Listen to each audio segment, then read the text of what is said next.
No one crosses human space uninvited, unless they never wanted to return at all. Part 1. The Border They Ignored.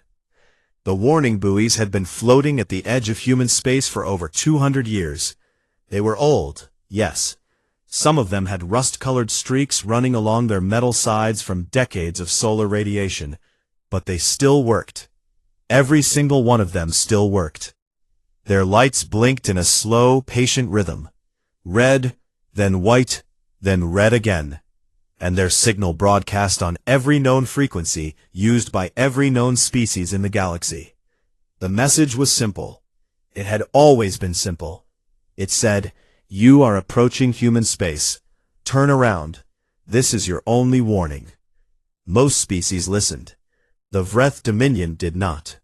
Their fleet came in from the outer rim, 40 warships moving in tight formation, like a fist closing slowly. They were large vessels, longer than most human cruisers, with hulls the color of dark iron, and weapon ports running along their sides, in long, ugly rows.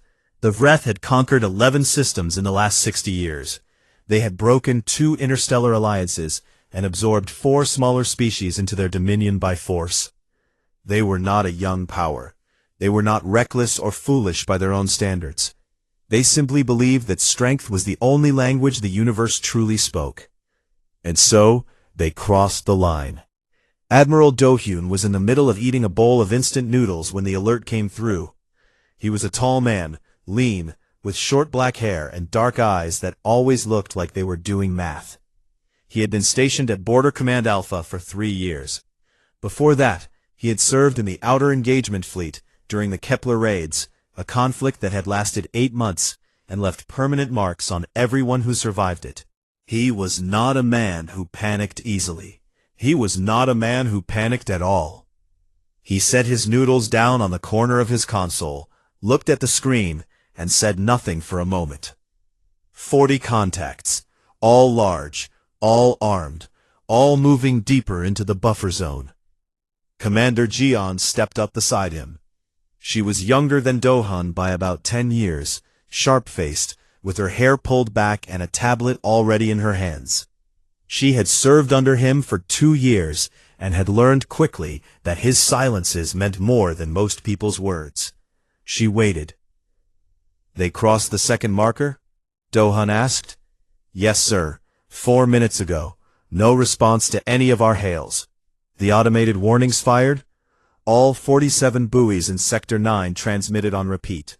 They received the signal. Their own communications log proves it.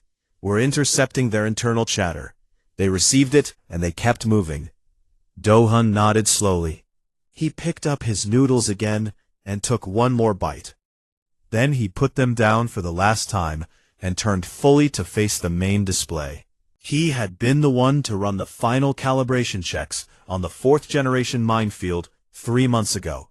He had done it personally, going through each unit one by one, because he did not trust anything as important as that to a checklist alone. When Do-hyun's call came through, Tae-woo was already at his secondary station on the ECS Unyielding, watching the same red markers on his own screen.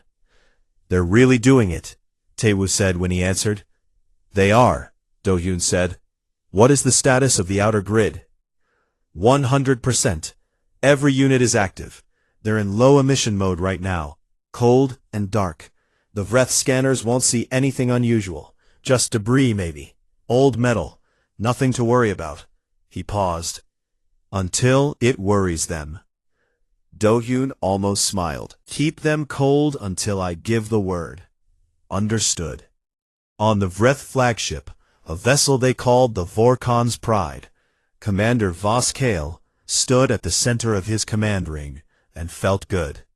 He was a wide creature, the Vreth, thick-necked, with 4 arms and a body built for gravity heavier than most species preferred.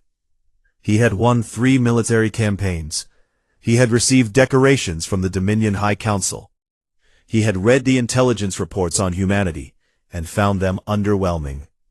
Yes, humans had defended their space before. Yes, they had a reputation. But reputation was a thing that old victories built, and old victories meant nothing when fresh steel was moving through your corridor. He had 40 ships.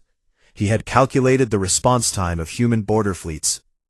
He had a target, a supply installation 2 light hours deeper into human space, which his intelligence suggested was lightly defended.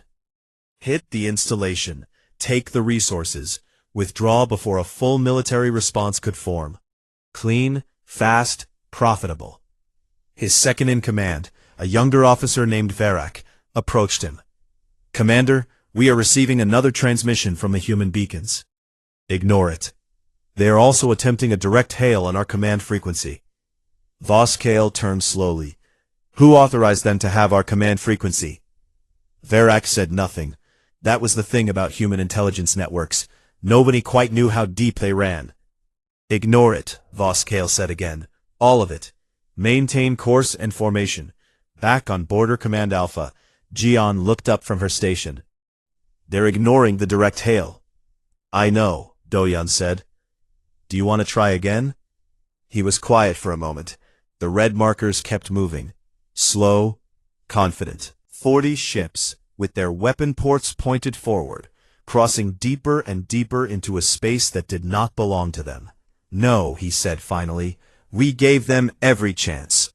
He reached forward and pulled up the engagement file on his screen, a document that had been updated and revised by 17 different admirals over 2 centuries.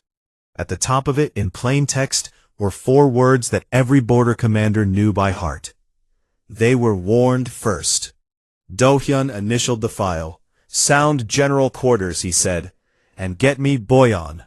No one crosses human space uninvited, unless they never wanted to return at all." Part 2. What the Censors Couldn't Explain.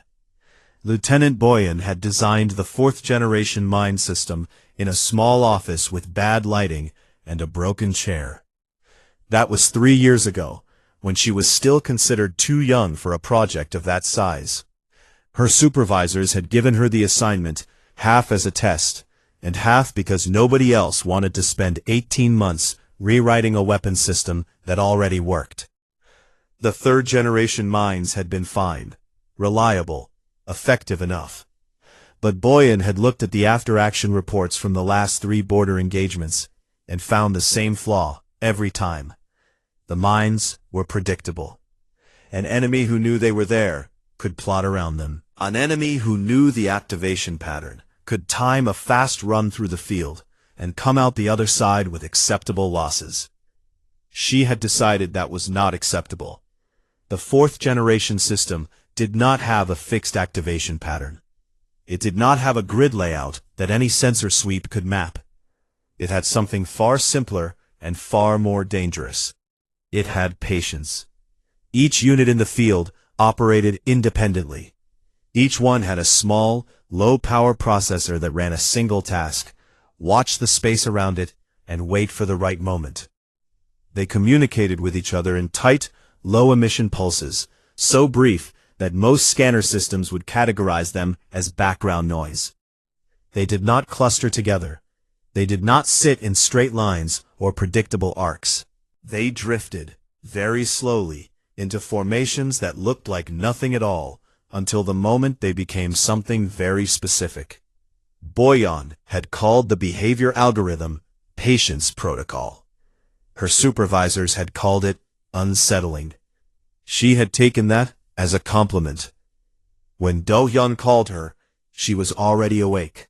She had been awake since the Vreth fleet first appeared on the edge of the sensor net.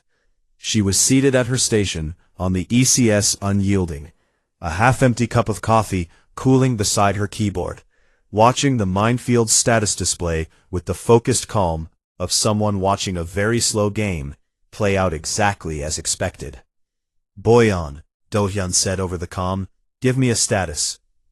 "The outer ring has been adjusting for 11 minutes, she said. "The Vreth formation is tight. They're keeping close spacing, probably for defensive reasons. That actually makes things easier. When ships are close together, the field doesn't have to work as hard." She paused, scrolling through the data on her screen. "The inner ring is still cold. I'd like to keep it that way until they're fully committed. No chance of a clean withdrawal. How long?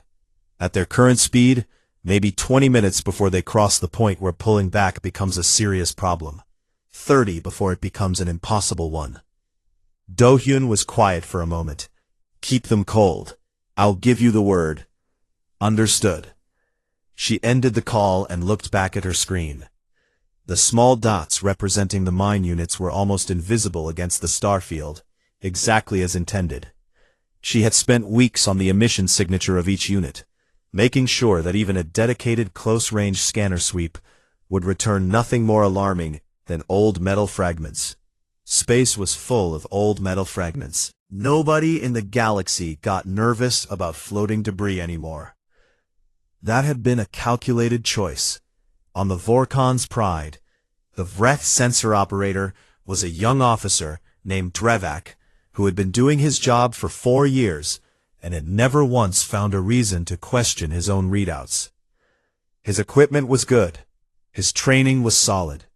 He ran a standard sweep every 6 minutes, as protocol required, and reported the results to his station chief without hesitation. The sweeps showed nothing unusual. There was debris in the corridor ahead, which was normal. Old fragments, scattered metal, the kind of thing you found everywhere in deep space, near old transit routes. None of it was large enough to concern a ship, let alone a warship. The density was slightly higher than average, but not significantly. Drevak noted it in his log and moved on. What he did not notice, what his equipment was not built to notice, was the fact that the debris density directly ahead of the fleet was not exactly the same as it had been 6 minutes ago. It was very slightly higher. A tiny number of fragments had drifted inward, toward the fleet's projected path, in movements so slow and so small that no automated alert had flagged them. They had been drifting that way for 11 minutes.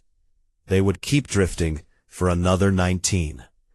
Tae-woo was watching from the Unyielding's engineering bay, his large hands wrapped around a warm mug, his eyes on the passive sensor feed. He was not nervous. He had been in 2 real engagements before this one, and he had learned a long time ago that nervousness was a thing you could set aside if you gave your hands something useful to do. Right now, his hands were holding a mug, and that was enough. He had run the numbers on the minefield placement 6 times over the past week.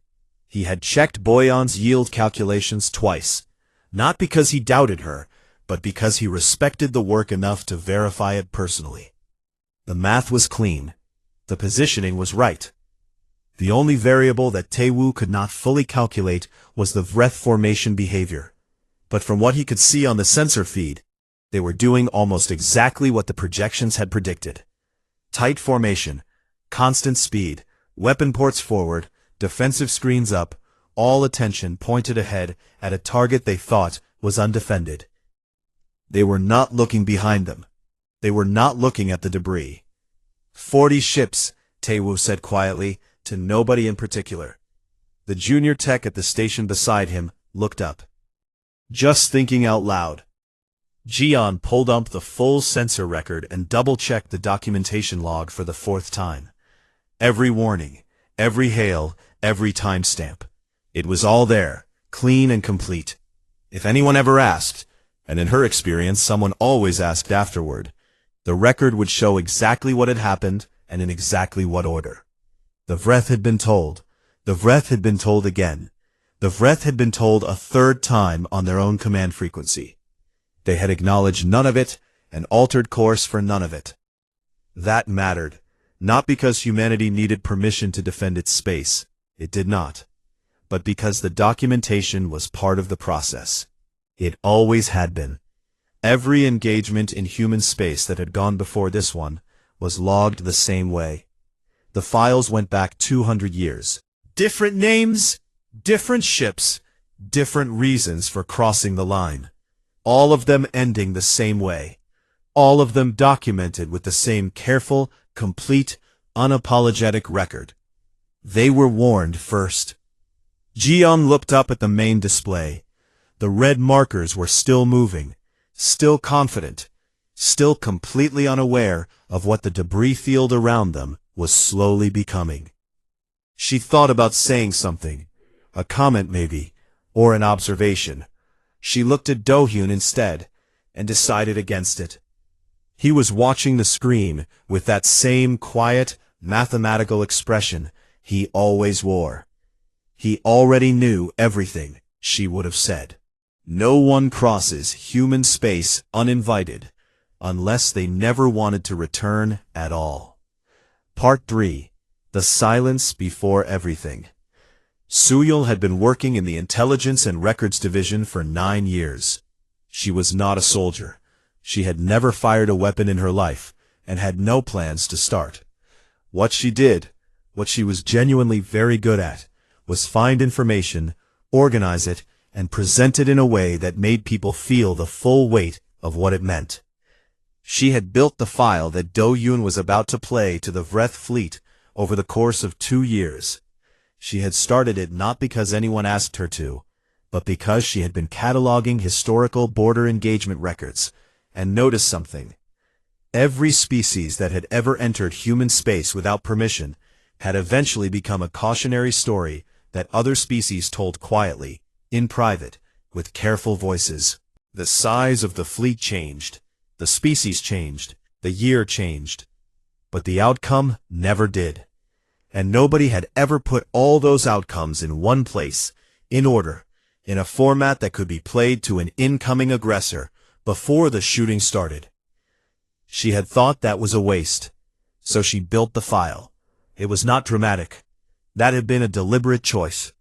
Soo-yeol had considered making it something impressive, compiled footage, deep sound, the kind of presentation that was meant to frighten. But she had decided against it, because fear wore off. Fear could be talked through and rationalized, and pushed past by a commander with 40 ships and a target in mind. What she wanted instead was something that fear could not touch. Something colder and more permanent. She had made it a record. Just a record. Each entry was a single data block. Species name, date of incursion, fleet size, stated objective, outcome. The outcome section was always short. Sometimes it was 1 line. Sometimes it was 2. She had written every entry in the same plain, flat language. The same way you would write a log entry or a technical report. No emotion, no commentary. Just the facts, one after another, for 11 minutes. 17 entries. 17 species. 17 outcomes, all of them the same in the way that mattered. Do-hyun opened the channel at the 22-minute mark of the Vreth incursion. He did not ask for Voskale by name. He did not introduce himself. He simply opened the channel, made sure it was transmitting on every frequency the Vreth fleet used, and played the file. On the bridge of the Vorkon's Pride, the transmission came through on every screen simultaneously. Voskale's first instinct was to order it cut. But before the words left his mouth, something stopped him. It wasn't fear, not yet. It was something more basic. The same thing that makes any living creature pause when it encounters something completely unexpected. The transmission was not a warning. It was not a threat. It was not an angry speech or a military broadcast. It was a list. A very long list. Voskale read the first entry, then the second. By the 5th, his arms had folded slowly across his chest, in the way they did when he was thinking hard and did not want anyone to see it. He was a veteran commander. He had read intelligence reports and battle histories. He knew that enemies exaggerated their records to project strength, and he had always accounted for that when evaluating claims. But these entries were not exaggerations. He could see that immediately. Exaggerations had a texture. They used large numbers, impressive language, selective details. These entries had none of that. They were written the way someone writes when they don't feel the need to impress anyone. When the facts are enough on their own. The 7th entry was a species the Vreth Dominion actually knew. The Orvac Collective had been a mid-tier power 300 years ago, before the Dominion Zone expansion.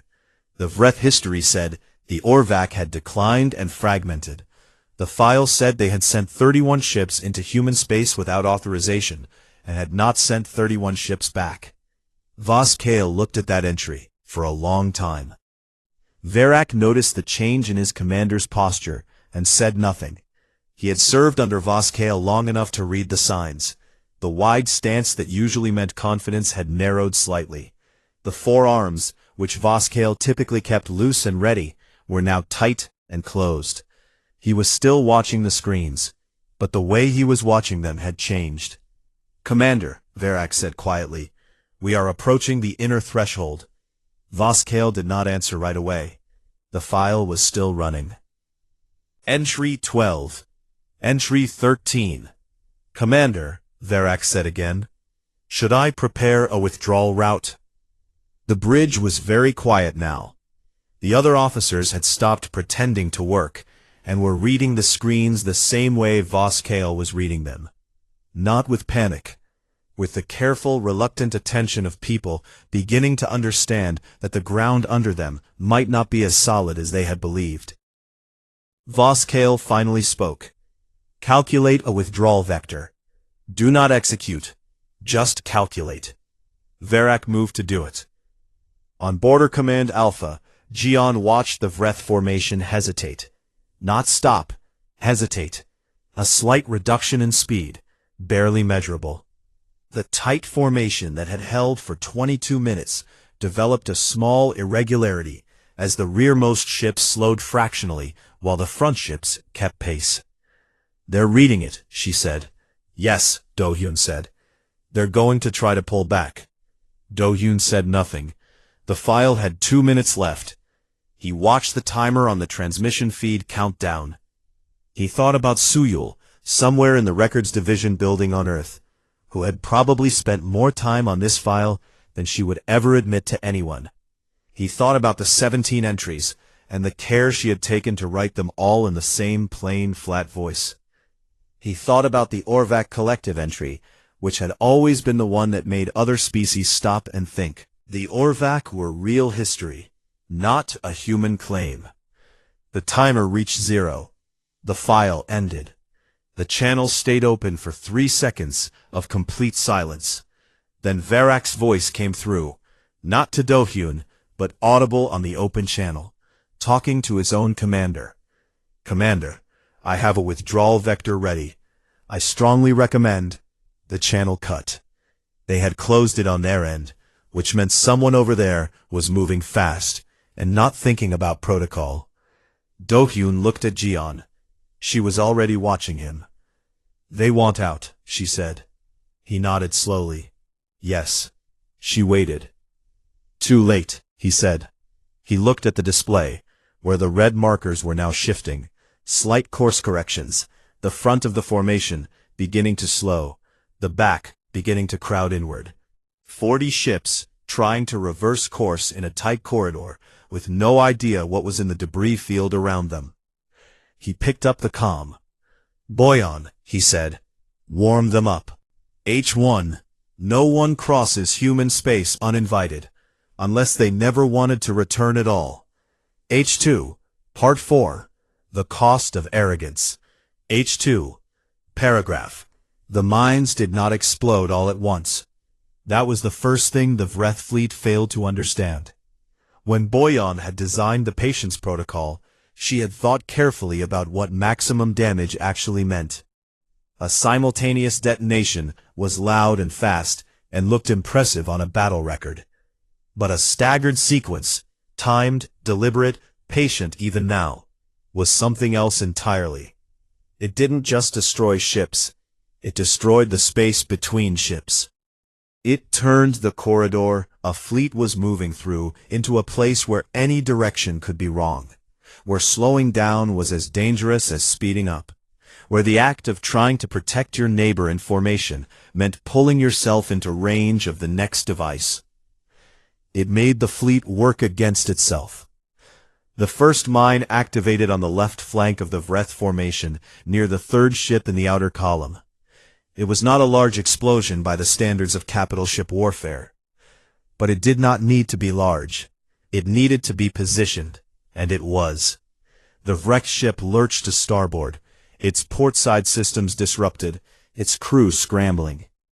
The ship beside it, moving instinctively to compensate for the new gap in formation, drifted into a drift corridor where 4 more units had been waiting at low temperature for exactly this moment. It caught 2 ships. Then the formation did what Boyan had calculated it would do under stress. It tightened. When a fleet is threatened from the side, the instinct is to close ranks. Tighter spacing means more mutual coverage, more overlapping defensive screens, more coordinated response. It was good tactical thinking, and under normal circumstances, it would have been correct. But the patience protocol had accounted for it. Closing ranks in a minefield does not reduce the threat. It concentrates the targets. By the time the 4th detonation went off, the outer ring of the Vreth formation had already lost 6 ships. Petty Officer Rihuan had not slept in 31 hours by the time the engagement began. He had been running diagnostic cycles on the secondary weapons grid of the ECS Unyielding since the alert had first come through. Because that was his job, and because there was nothing else worth doing when a fleet of 40 warships was moving into your backyard. He was not a large man, slightly below average height, with narrow shoulders and hands that were always moving, always working on something. He had grown up near Busan, had wanted to be a mechanic, and had ended up in the Navy through a series of events he still wasn't entirely sure he understood. What he was very sure of was the mine cluster control panel he was watching at 047 station time. The Vreth formation was trying to pull back, which meant they were pushing rearward into a sector where the inner ring had just finished activating. Riwan could see on his feed that 3 Vreth cruisers in the rear of the formation were moving into a clear corridor, a gap that had opened up because 2 mine units in that section had been knocked off course by debris from an earlier explosion. The automatic system had flagged the gap. It was trying to calculate a correction. It needed 11 more seconds. Riwan looked at the 3 cruisers. He looked at the 11-second estimate, and then at the rate the cruisers were moving, and understood, without needing to do formal math, that in 11 seconds, those cruisers would be most of the way through the gap, and the moment would be gone. He switched to manual control, pulled up the 2 nearest available units, calculated the overlap angle in his head, using nothing but the grid lines on his screen, and the instinct of a man who had spent 3 years learning this system inside and out, and triggered both units simultaneously. The timing was not perfect. He knew that. 1 unit was about 4 degrees off from the ideal angle, but it was close enough. The 2 detonations caught the lead cruiser cleanly and clipped the second one hard enough to take out its engines. The 3rd cruiser stopped moving immediately, which was either a sign that its crew had shut down propulsion voluntarily, or that the explosion had done the work for them. Rihuan sat back in his seat and let out a long, slow breath. The diagnostic panel beside him was still running. He reached over and resumed it. There was still work to do. Medic Gayan had been told, when she first came aboard the Unyielding, that the medical bay was one of the safest places on a warship during an engagement. The logic was straightforward. The medical bay was positioned near the center of the ship, away from the outer hull, insulated by layers of ship structure that would absorb most of the force of any hit before it reached the interior. The logic was correct in general terms. In specific terms, when a Vreth cruiser that had been partially disabled by mine detonations drifted into the Unyielding's engagement perimeter and discharged a full broadside before the point defense system could intercept it, the medical bay shook hard enough to throw everyone in it sideways. Gayan caught herself on the edge of a treatment table and immediately looked at her patients. She had 3, 2 crew members from earlier minor injuries, 1 with a burn from a conduit rupture. None of them had been thrown from their beds because she had made sure the restraints were on the moment general quarters sounded. She had been a medic long enough to know that the second injury was always the one you didn't see coming. The ship shook again, smaller this time. Point defense catching something. "Everyone stay where you are," Guyon said, her voice calm and level. She moved to the door panel and checked the corridor status. 2 sections down had a pressure warning. Minor breach. Automated seals were handling it. No casualties reported from that area. She updated her log and went back to checking her patients. The lights flickered once and came back on. Outside, through the hull she couldn't see, the engagement was still running. Ships were being destroyed. Systems were failing. The 19 minutes that would define this engagement were ticking past. She didn't need to see it to know it was happening. She had been through enough to understand the sounds, the rhythm of the point defense, the distant structural groans of a ship being pushed hard. She kept her hands busy and her voice steady, and she did not look at the wall panels the way people do when they are afraid. She had things to do, and she did them. And when a junior medic across the bay looked at her with wide eyes after the second shaking, Gayon caught her gaze and gave a short, firm nod. "Keep working." The junior medic nodded back and turned to her station.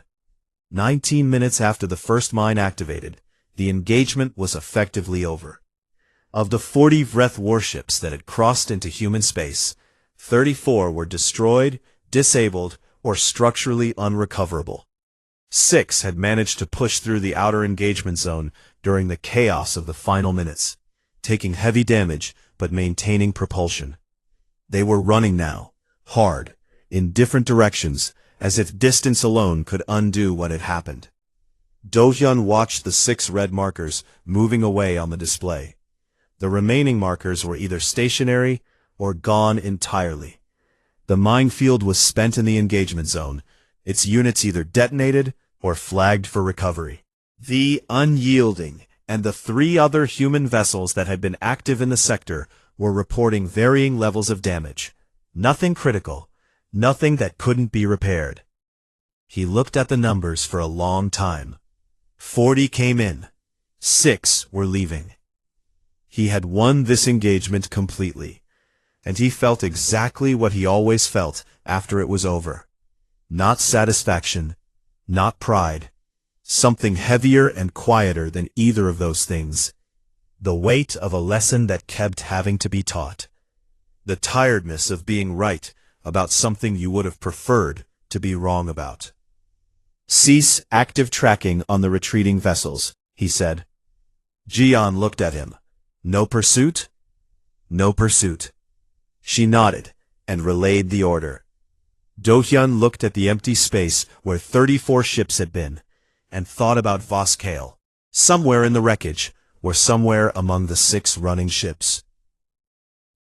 He thought about the intelligence reports that had told Voskale humanity was manageable. He wondered which report it had been. He wondered if it mattered. "Get me a full damage assessment," he said. "And someone check on Riwan. I heard what he did with the manual override." "Already flagged," Jion said. "Good." He turned away from the display. "And get me Boyon. I want the minefield recovery started within the hour." No one crosses human space uninvited, unless they never wanted to return at all. Part 5. The Message Left Behind. The recovery teams went out 6 hours after the engagement ended. They moved through the debris field in small utility craft, methodical and unhurried, collecting the mine units that had not detonated and logging the positions of the ones that had. It was careful, slow work, the kind of work that didn't look like much from the outside, but required steady hands and a lot of patience. Taewoo led the first recovery team personally, which was not technically required of him, but was the kind of thing he did without being asked. He knew every unit in the field by its serial number. He had run the calibrations himself. He wanted to know which ones had performed and which ones hadn't. Out of 212 active units deployed in the engagement corridor, 189 had functioned exactly as designed. 17 had detonated early, due to debris impact, unavoidable, and within projected tolerance. 6 had failed to activate, and were recovered intact for diagnostic review. Taewoo filed his report with the same thoroughness he gave everything. No dramatic language, no summary statements about the outcome of the battle. Just the numbers, the serial numbers, the conditions of each unit, and a short note on recommended adjustments for the next calibration cycle. He handed the report to Boyan when the recovery craft docked. She read it standing in the corridor outside the bay, her coffee still in her hand, and nodded once when she finished. The early detonations on units 44 through 50 were the debris chain, she said. Yes, Taewoo said. I think we adjust the debris sensitivity threshold upward by 8%. Reduces the chance of a false trigger without reducing response speed significantly. Good recovery. He shrugged. Good design. She almost smiled. Coming from Taewoo, that was high praise. Suyul heard about the engagement from a standard news relay, the same way most people at headquarters heard about it. She was in her office with the bad lighting. She had put in a maintenance request twice, and it still hadn't been fixed. And she was reading through the preliminary after-action summary when she reached the section that listed the pre-engagement actions taken. Warning buoys, repeated hails, direct transmission on command frequency, then the file. Engagement history file transmitted in full to hostile fleet. Duration, 11 minutes. No response received. She read that line twice. Then she set the report down and looked at the wall for a moment. She thought about the 2 years she had spent on the file. She thought about the 17 entries and the careful, deliberate flatness of the language she had used. She thought about the Vreth commander reading entry after entry in that cold, factual voice that left no room for dismissal, no angle to push back on, no dramatic gesture to dismiss as posturing. She thought about how he had still not turned back. That was the thing that sat with her.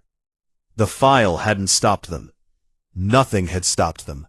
40 ships had looked at everything humanity had done to everyone who had tried this before, had read it clearly and completely, and had kept moving anyway. She didn't feel anger about that. She was too experienced for anger. She felt something more like a settled, tired certainty, the same thing she felt every time she added a new entry to the record. Some calculations could only be learned one way.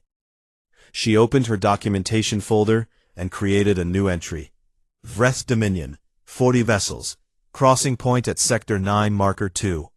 Stated objective, supply installation raid. She typed for a few minutes. Then she saved it. 18 entries now. Boyan wrote the beacon text herself. This was also standard practice. The officer responsible for the primary weapons system in a border engagement drafted the marker buoy for that engagement. It had been that way for a long time, because the thinking was that the person who had been closest to the actual work would write the most accurate record. Boyan sat at her desk on the Unyielding, the ship still running on partial systems, while the repair teams worked through the damage list, and opened the beacon template on her screen. The template was simple. Date, aggressor, fleet size, engagement duration, outcome. And then the standard closing line, which was not part of the template. It was a line that had been added manually to every beacon since the first one was deployed, 200 years ago, by a border commander whose name Boyan knew from the historical record, but whose face she had never seen. She filled in the fields. She wrote the outcome section in plain language without softening or embellishing it. 34 vessels destroyed or unrecoverable. 6 retreating. 0 human vessels lost. Damage to 4 vessels. Minor to moderate. Full engagement duration, 19 minutes. Then she typed the closing line. She had typed it before, on 2 other beacons, and she typed it the same way every time. Not because she was required to use the exact words, she wasn't, but because she had always thought the words were right. They were not boastful. They were not cruel. They were just true, and they had been true every single time for 200 years. Human space begins here, you were told. She submitted the beacon file and sent it to the deployment team. 3 hours later, the buoy was in position at the edge of the engagement corridor, broadcasting on all frequencies, its light blinking slow and patient in the dark. Red, then white, then red again. The 6 Vreth ships that had escaped made it back to Dominion space in 9 days. Voss Kale was not among them. His ship had been one of the 34. Verak, his second-in-command, had survived by being on one of the rear vessels that managed to push through in the final minutes of the engagement. He was the highest-ranking officer remaining from the entire fleet. He gave his report to the Dominion High Council in person. He did not soften it. He was too tired for that, and too aware that softening it would only delay the same lesson arriving a second time in a worse way. He told them exactly what had happened, in order, from the moment the warning buoys had begun transmitting to the moment he had ordered his ship's engines to maximum and run without looking back. He told them about the debris field. He told them about the 19 minutes. He told them about the file, Suyel's file, and he recited 3 of the entries from memory because he had read them enough times during the retreat that they had stayed with him, flat and cold and exact, like something carved into stone. The council chamber was very quiet when he finished. One of the senior council members asked how many ships had made it back. 6, Verak said. Another long silence. And the humans did not pursue, another council member said slowly. It was not quite a question. No, Verak said. They never do. 3 weeks after the engagement, Do-Yun filed his final report, closed the last of the documentation, and poured himself a cup of coffee that was not much better than cold by the time he got to it. He stood at the observation window of Border Command Alpha and looked out at the sector. Quiet now, the debris field cleaned up, the mine recovery complete, the beacon blinking steadily at its coordinates. He thought about the 17 other entries in Suyel's file. He thought about 18, which was the number it was now. He thought about whether it would stop there. He knew it wouldn't. Not forever. There was always another fleet somewhere that hadn't heard the story clearly enough, or had heard it and decided it didn't apply to them. That was the nature of arrogance. It was very good at finding reasons why this time was different. It never was. Jian came to stand beside him with her own cup of coffee. She looked out at the same quiet sector, the same blinking beacon far in the distance. How are the repair teams doing? He asked. On schedule.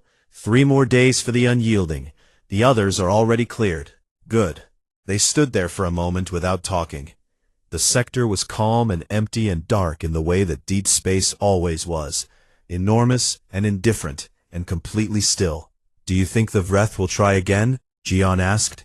Do-Hyun thought about Verak reporting to the High Council. He thought about the 6 ships and the 34 that weren't ships anymore. He thought about the beacon text broadcasting on all frequencies to anyone in range who cared to listen. Not soon, he said. He drank his cold coffee.